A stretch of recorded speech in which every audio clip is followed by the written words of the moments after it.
Over the course of 8 grinding years, General George Washington has led a force of shopkeepers, farmers, and Native American allies to victory over the greatest military power in the world. A new nation has been born, independent and free. The founders must form a national government. In 1787, through months of passionate debate, they create a written constitution.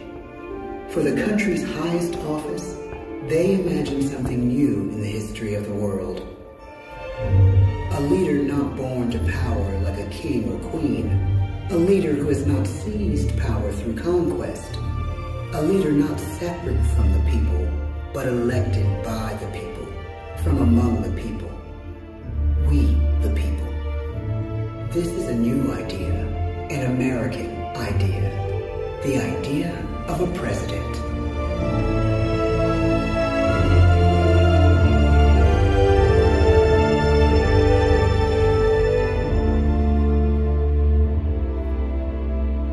The people don't know exactly what a president will be, but there is little doubt who it will be. George Washington's stature and bearing have marked him as a leader. His integrity has made him a great one. Washington knows that many generals who have led successful revolutions make themselves dictators or kings. Instead, he steps down from power and retires to his home, Mount Vernon. The world takes note, and George Washington becomes the symbol of American ideals. In the first presidential election, it's Washington by a landslide. The only doubt seems to be his own. He writes, "Integrity and firmness is all I can promise. Integrity and firmness is exactly what we need." Everything he does as president will set a model for his successors. His final act may be the most important of all. After 2 terms, with no term limit in the Constitution and amid overwhelming support to stay in office, he steps down once again and hands power back to the people. He wants us to speak, to elect a new president. During the early years of the Republic, we choose leaders as different as Thomas Jefferson, John Adams, and Andrew Jackson. Elections are often bitter. Each president stands at that fiery intersection where personal character meets the challenges of the times. Some call the presidency a glorious burden. Jefferson calls it a splendid misery. We, the people, must choose well.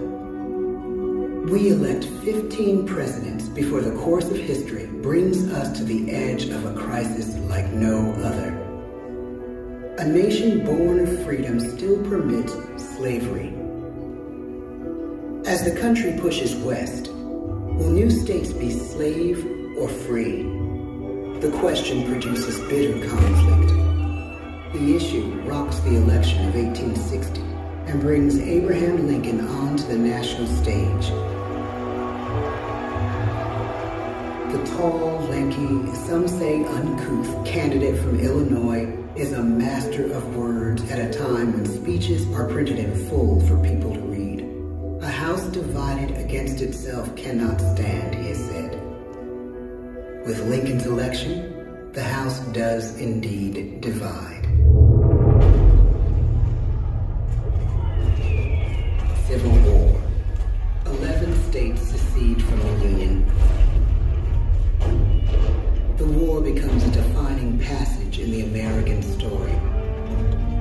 The president's own inner strength and depth of character changed the course of history. Lincoln had come up the hard way, on the American frontier, desperately poor, with less than a year of formal schooling. His early years were scarred by tragedy, the death of his mother, his sister, his first love. He struggles with depression, but never loses his determination to rise above it. He once said he's driven by a desire to leave the world a little better place for having lived in it. The war rages.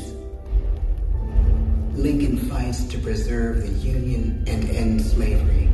Neither is a sure thing. At Gettysburg, Pennsylvania, 6 months after one of the bloodiest battles of the war, the president dedicates a cemetery to the thousands of soldiers who died there, in words we can never forget.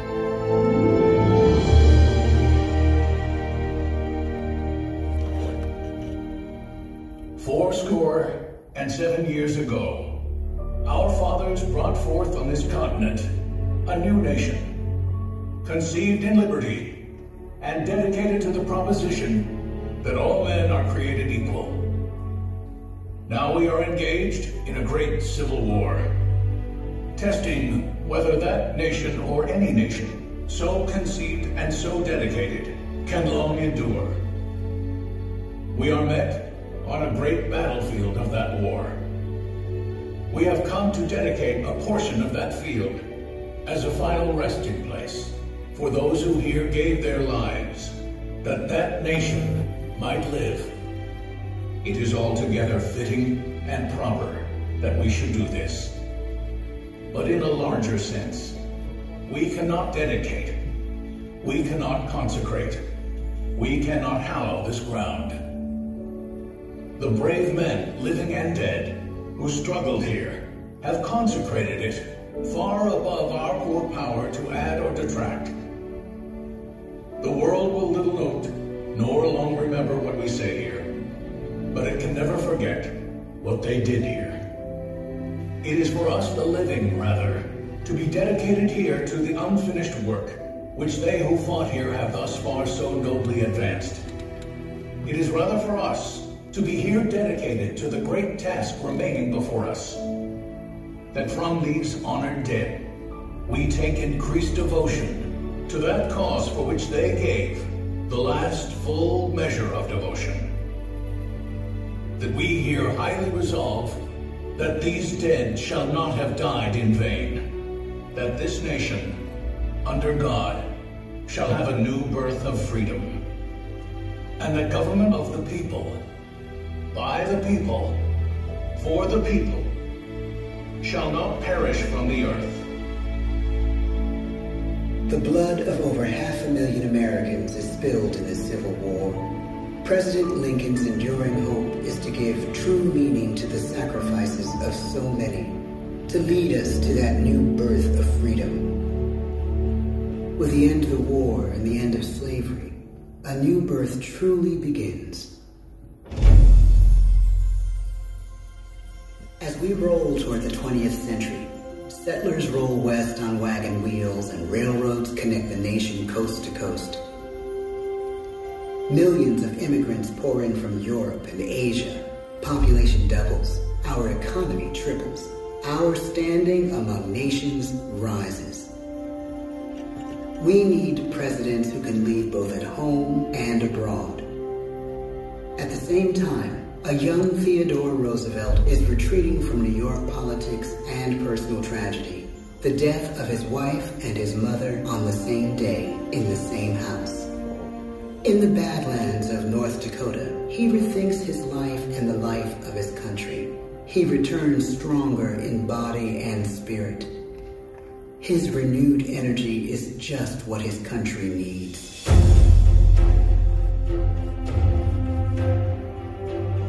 American industry is booming, but social tensions are rising. A progressive movement is bubbling up, pushing for change, and change is needed in the working and living conditions in cities. The gap widens between rich and poor. The demand for change grows stronger. Teddy Roosevelt is a knight on a crusade. He speaks with force and vitality in clear terms that make colorful headlines at a time when mass-market newspapers have become the new media.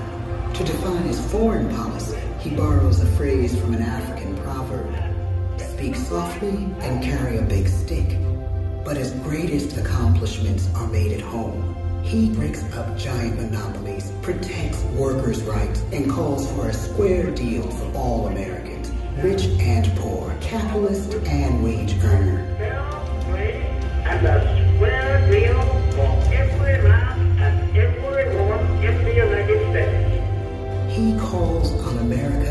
as great as the natural grandeur of its lands.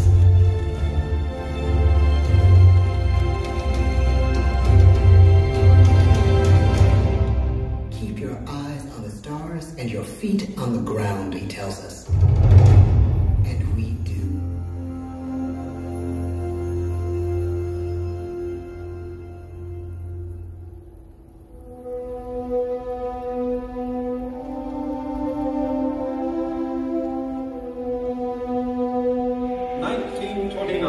The bottom fell out of the market.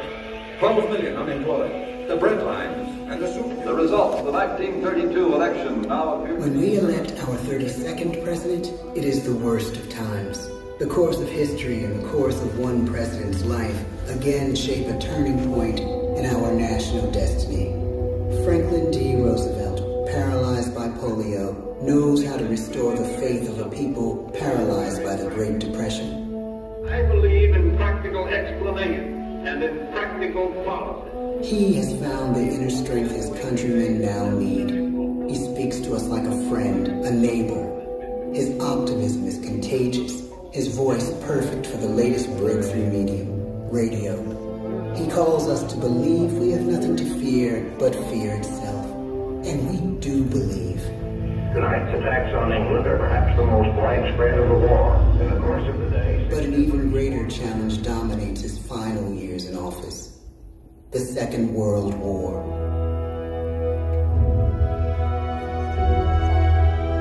We must be the great arsenal of democracy.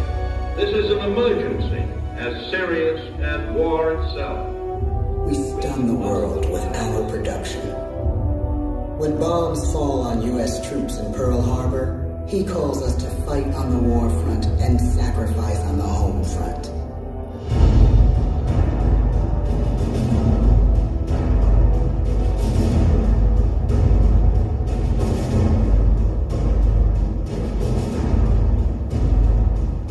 The harder the sacrifice, the more glorious the triumph.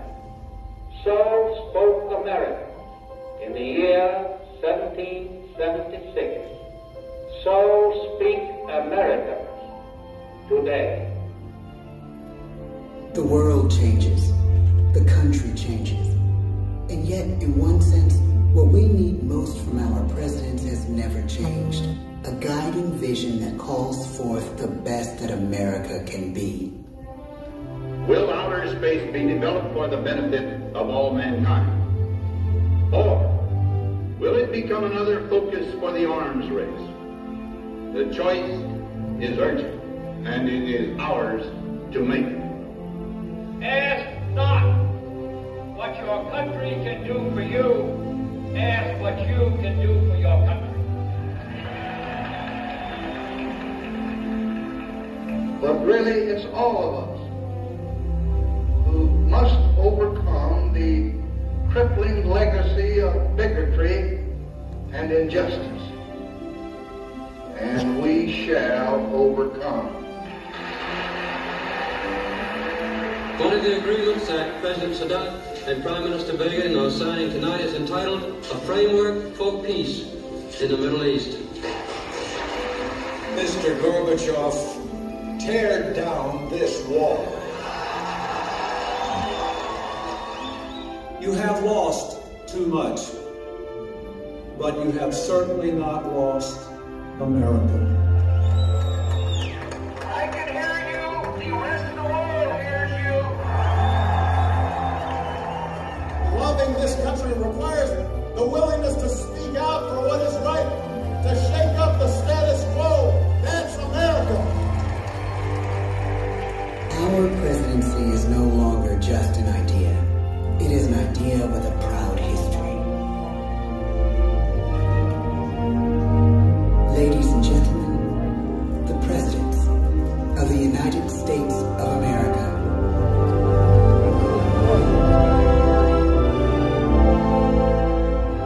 George Washington, John Adams, Thomas Jefferson, James Madison, James Monroe,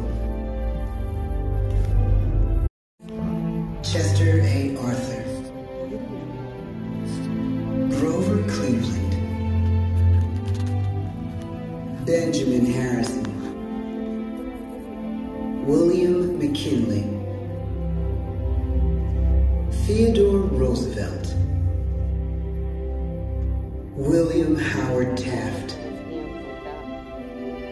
Woodrow Wilson, Warren G. Harding, Calvin Coolidge,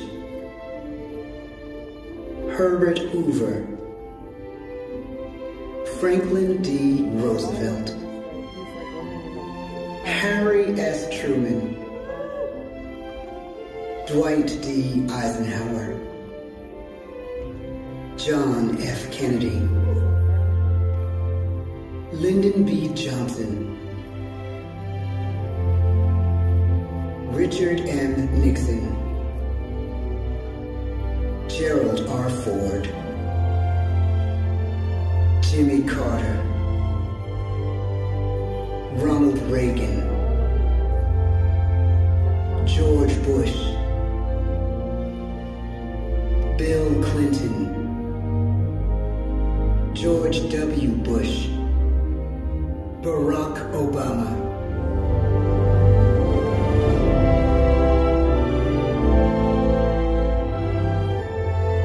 and now we come to the present.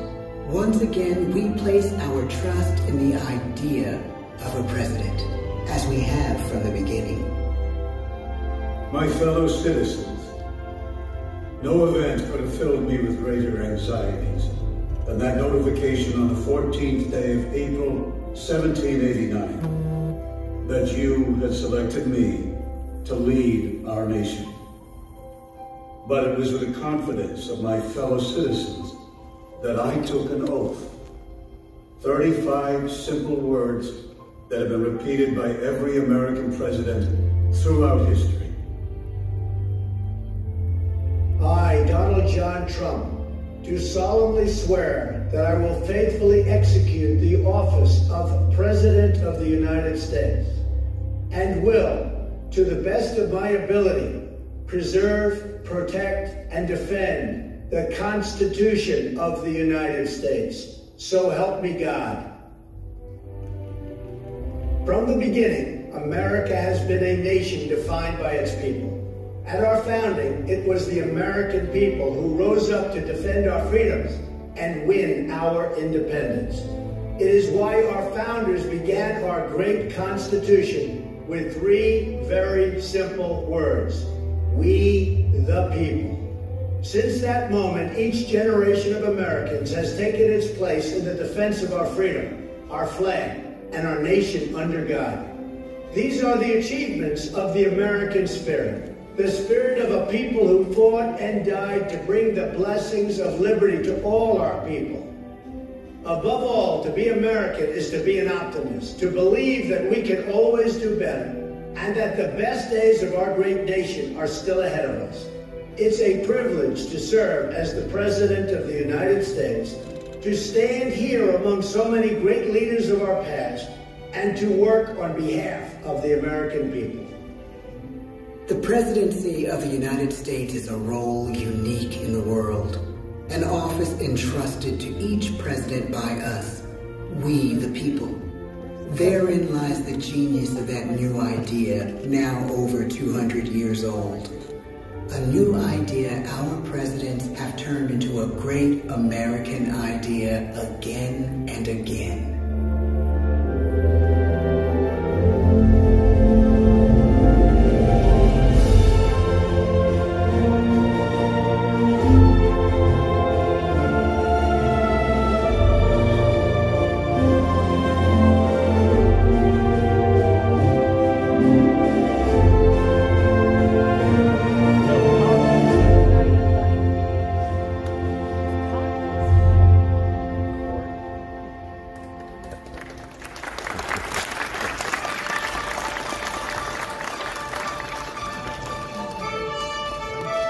Ladies and